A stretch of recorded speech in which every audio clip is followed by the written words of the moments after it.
Welcome. Join us as we delve into a fascinating piece of information.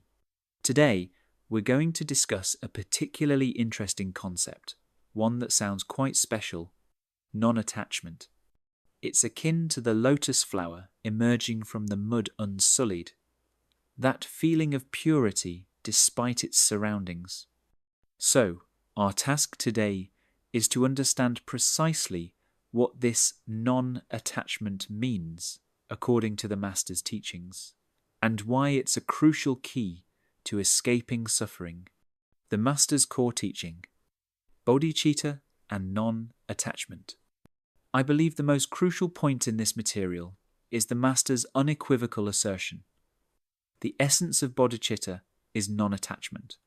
He considers this an inevitable path to achieving inner peace and freedom from suffering.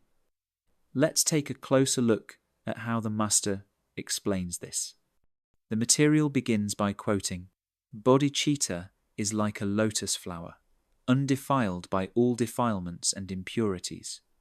This means it's like a lotus flower that mud and water droplets cannot cling to." What does undefiled or non-attached mean? How does the Master interpret this undefiled or non-attached state? He states that not clinging is precisely what bodhicitta means. It's not just about avoiding attachment to bad things. Even positive experiences, he emphasizes, shouldn't linger in the mind. As he stresses, even the best things, once I've tasted and enjoyed them, I still remain unattached. This might seem a bit counterintuitive to our usual way of thinking. Shouldn't we cherish and savor good memories? This is the crux of the matter. The Master's analogy of the lotus flower and water droplets illustrates his point very clearly. As long as your mind develops any clinging towards anything, whether it's fame, profit, food, entertainment, or even cherished memories, as long as that thing is in your mind, as the Master puts it, then you've already become attached. The perils of attachment, obstacles and delusion. And this attachment is by no means a minor issue. It transforms into an obstacle in our minds. With obstacles come fear, and with fear comes delusive thoughts and dreams. What are delusive thoughts and dreams? They are our baseless worries during the day and chaotic dreams at night. The Master gives an example. He asked people what the pagoda in his hometown looked like, and everyone gave a different description. The Master pointed out that they weren't describing the pagoda itself, but rather the images that had clung to their own minds. This demonstrates that if the mind is truly unattached, there would be no such confused images. The Master then makes an interesting observation. Once the mind becomes attached to something, that person will revolve around those things, experiencing greed, anger, ignorance, arrogance, and doubt. When our mind is seized by something, our attention, judgment, and even basic sensations diminish. The whole person becomes sluggish and hindered, as if stuck.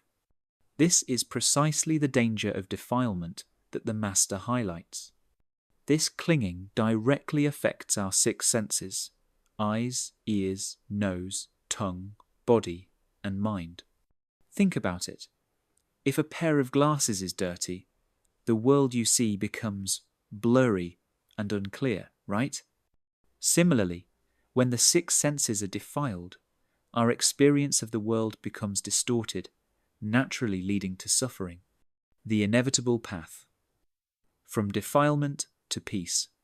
The Master states very directly, when the six senses are pure, one naturally attains freedom from suffering and experiences joy. If the six senses are impure, or even deeply defiled, then one can only find suffering and lose joy. This is the inevitable outcome. What's more crucial, he notes, is that sentient beings are prone to defilement. They even desire it and enjoy clinging. But when suffering arrives, they start blaming everything else. blaming heaven and earth, blaming their father for being incompetent, their mother for being helpless. They simply don't blame themselves for all the messy attachments. However, awakened beings don't cling to these things. Their six senses naturally remain pure. And so, of course, they have no suffering, only peace and joy. Non-attachment and the 8 sufferings. The Master further connects this idea of the mind clinging to things, this attachment, directly to the 8 sufferings that we often hear about. The suffering of not getting what you want, the suffering of separation from loved ones, the suffering of encountering what you dislike, the suffering of the 5 aggregates of clinging, and the sufferings of birth, old age, sickness, and death. As the Master explains it, the root cause of these seemingly unavoidable sufferings in life is actually this subtle, barely perceptible attachment in our minds. The path to non-attachment. Awakening and consistent practice. To reach that state of not clinging or holding on to anything, the Master emphasizes that the key is awakening. And this awakening isn't just about casually saying you understand. It requires a deep and genuine realization that attachment itself is the source of suffering. One must truly recognize this. Merely knowing it is far from enough. The Master also specifically stresses the need for continuous self-reminding and repeating this understanding.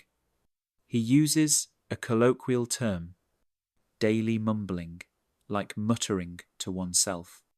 This is how this understanding can become solidified and become a part of your instinctive reactions. The Master says that just saying, "I know," with your mouth is useless.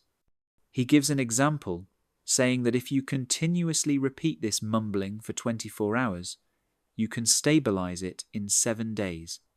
This demonstrates that the power of such self-internalization is absolutely effective. Conclusion and reflection. Well, let's summarize what we've explored today. From this material, it's clear that the Master's core teaching is truly straightforward and direct. Bodhicitta is like a lotus flower. Its most precious quality is non-attachment.